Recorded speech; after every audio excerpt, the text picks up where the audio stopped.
अस्सलामुअलैकुम वरहमतुल्लाहि वबरकातुहू। नाज़रीन, मैं आपका मेज़बान हाफिज़ मोहम्मद फ़सीहुद्दीन मेदक और आप देख रहे हैं मेदक फास्ट न्यूज़। आइए डालते हैं आज की ख़बर पर एक नज़र।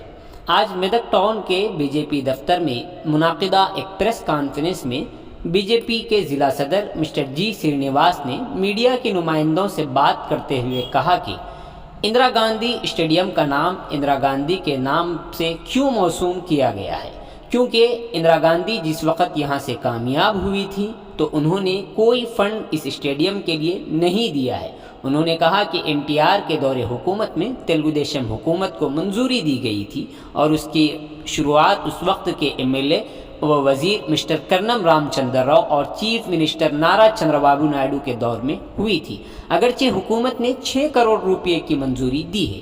रियासती वजीर हरीश राव और मेदक के एमएलए श्रीमती एम पद्मा देवेंद्र रेड्डी को ये बतलाना चाहिए कि हाल ही में खोले गए स्टेडियम का नाम इंदिरा गांधी स्टेडियम के नाम से क्यों मौसूम किया गया है। उन्होंने इल्ज़ाम आयद किया कि ये लोग सिर्फ गजवेल, सिरसिल्ला और सिद्दीपेट की तरक्की की कोशिशों में मसरूफ़ हैं। उन्होंने नाराज़गी जाहिर करते हुए कहा कि मेदक हल्के असम्बली हर तरीके से पीछे रह गया है। रियासती कायदीन बी शिवा, बीजेपी के ज़िला जनरल सेक्रेटरी विजय, टाउन सदर नैनी प्रसाद, बीजेपी कायदीन MLN रेड्डी के अलावा दीगर कई बीजेपी कायदीन इस प्रेस कॉन्फ्रेंस में शरीक रहे। आइए इस सिलसिले में एक तफसीली रिपोर्ट आप हजरात के पेश खिदमत।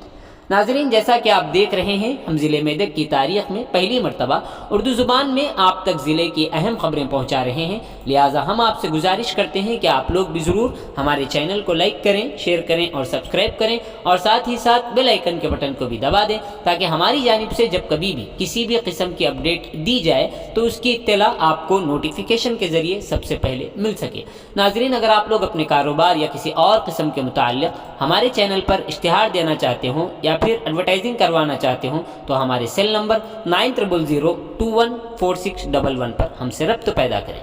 आइए न्यूज़ के सिलसिले में एक तफसीली रिपोर्ट आप हज़रात की पेश खिदमत। ప్రారంభోత్సవంలో ఇందిరా గాంధీ స్టేడియం అని పెట్టడం జరిగింది. అదేవిధంగా నిధులు ఎంత అని అడిగాం.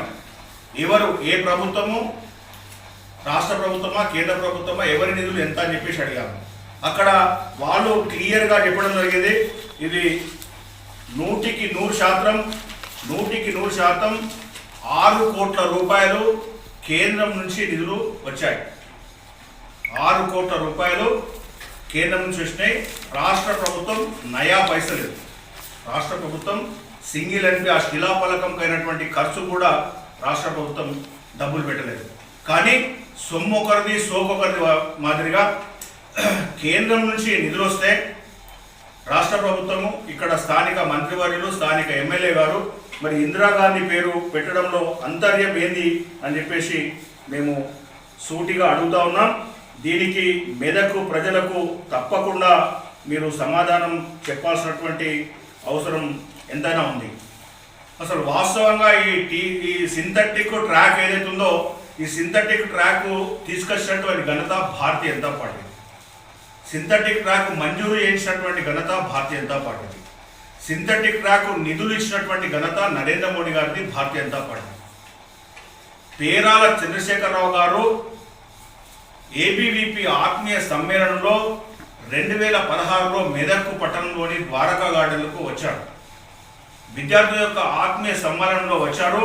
వాళ్ళు NYK జాతీయ ఉపాధ్యక్షులు, నెహ్రూ యువక మండలి ఏదైతే ఉన్నదో దానికి జాతీయ ఉపాధ్యక్షులు.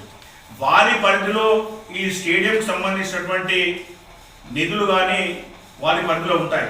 కాబట్టి వారు ఇక్కడ ఆత్మీయ సమ్మేళనంలో వచ్చినటువంటి సందర్భంలో స్టేడియంను విజిట్ చేసి స్టేడియం యొక్క పరిస్థితి ఎంత అధ్వానంగా ఉన్నది, మరి ఈ స్టేడియంకు నిధులు కావాలి, స్టేడియంకు సింథటిక్ ట్రాక్ కావాలి అని ఒక చిన్న జస్ట్ ఒక వైట్ పేపర్ని అడగగానే వారు వెంటనే దానికి ఎస్టిమేషన్ వేయించి ఎంత నిధులు కావాలనో 100% 6 కోట్ల రూపాయలు వాళ్ళు ఏదైతే ఎస్టిమేషన్ వేసారో ఆ నిధులు మొత్తం కూడా కేంద్ర ప్రభుత్వము, బీజేపీ ప్రభుత్వము, నరేంద్ర మోడీ గారి ప్రభుత్వము, శేఖర్జీ గారు శాంక్షన్ చేయడం జరిగింది.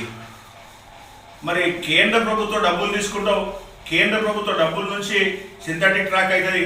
మరి ఇందిరాగాంధీ పేరు ఎక్కడి నుంచి వచ్చింది? హరీష్ రావు గారు, పద్మా దేవేందర్ రెడ్డి గారు ఎట్లా ఓపెన్ చేస్తారు?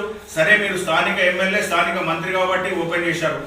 కనీసం నరేంద్ర మోడీ గారి పేరు కానీ, లేకపోతే ఎన్వైకే శేఖర్ గారి పేరు కానీ, లేకపోతే కేంద్ర క్రీడా శాఖ మంత్రుల మంత్రివర్యుల పేరు కానీ ఎందుకు పెట్టలేరు?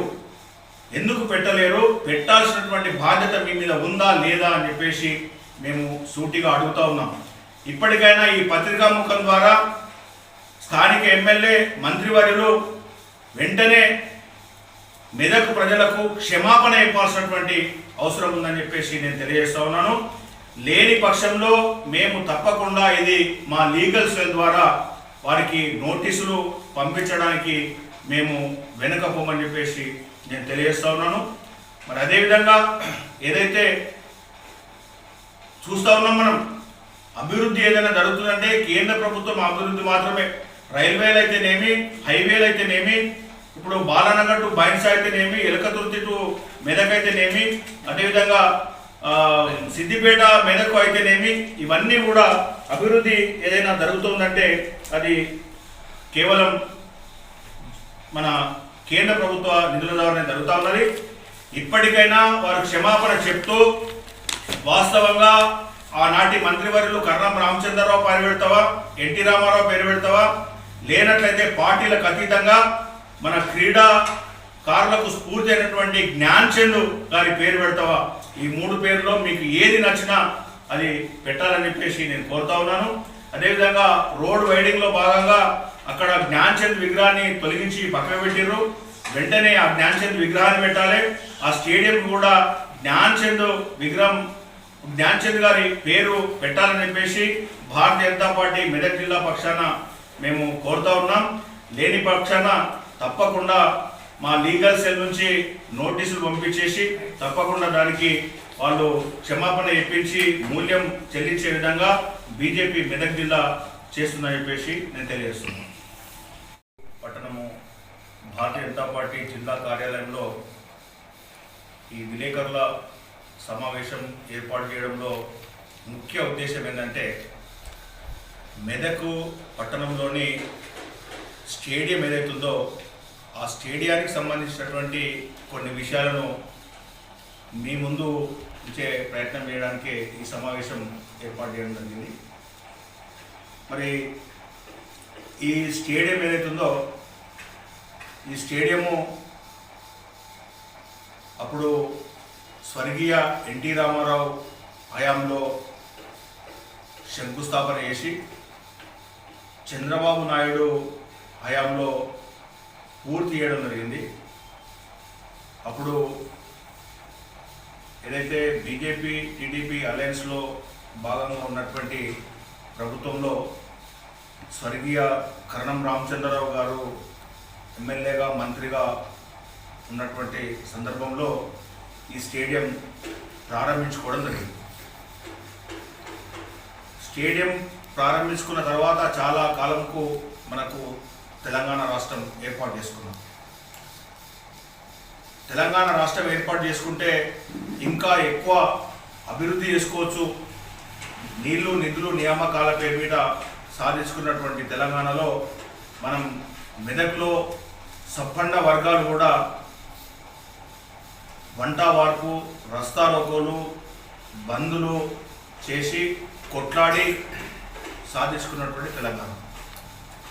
ఆ తర్వాత మెదకు ఏమి అభివృద్ధి జరిగింది అని చెప్పేసి ఒకసారి గత 8 సంవత్సరాల నుంచి చూసుకుంటే అభివృద్ధి శూన్యం కనిపిస్తుంది. ఒకవైపు సిద్దిపేట, గజ్వేలు, సిరిసిల్ల మనం తెలంగాణ రాకముందు ఆంధ్ర ప్రాంతాన్ని విమర్శించినాం. వాళ్ళే పాలకులు ఉన్నారు, వాళ్ళ ప్రాంతమే అభివృద్ధి అవుతుందని చెప్పుకున్నాం. మరి ఇప్పుడు ఏం జరుగుతున్నది? ఇప్పుడు ఒక కుటుంబం, కేవలం ఒక కల్వకుంట కుటుంబం, వాళ్ళు ప్రాతినిధ్యం వహిస్తున్నటువంటి ఏవైతే ప్రదేశాలు ఉన్నాయో వాటి మాత్రమే వాళ్ళకు చిత్తశుద్ధి ఉంది. మిగతా అంతా కూడా మనకు మొండి చేయి చూపిస్తున్నారు. జిల్లా ఏర్పాటు మెదకు ప్రజల మీద ఉన్నటువంటి కోరిక మేరకు రాలేదు.